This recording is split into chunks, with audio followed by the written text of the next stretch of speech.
The United Nations Person of the Year Award ceremony in Nairobi has seen one Harold Kipchumba recognized for his fight against polio. Kenyan Zinzi Kibiku is following the events at the UN headquarters in Gigiri. Zinzi, what is more that you can tell us about this award?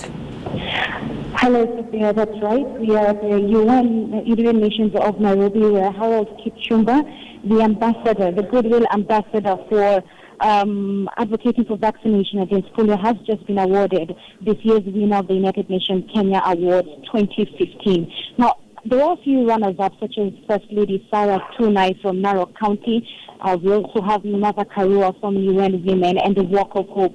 Sophia, what normally happens is that UN agencies look for individuals across society leaving a mark, doing something different.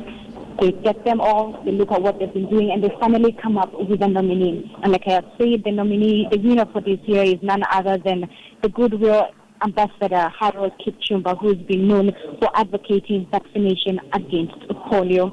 Right now, the Director General of the United Nations of Nairobi, Sahel Wakberet, has just finished giving her remarks and presented the UN Secretary General message.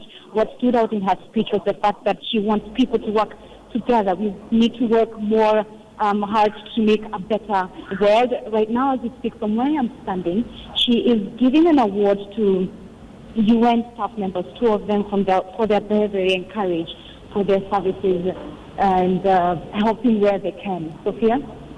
Zinzi, talk to us about this award. Why was it initiated? What is it meant to achieve? Well, Sophia, this award was given to Harold Kipchumba because of his fight against polio. Polio is one of the diseases in Kenya that we are having a big issue fighting.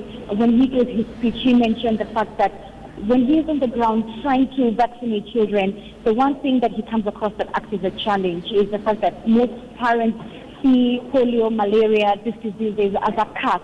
Therefore, it's very hard to encourage them to go to take their children for immunization to hospitals for them to get the proper medical attention.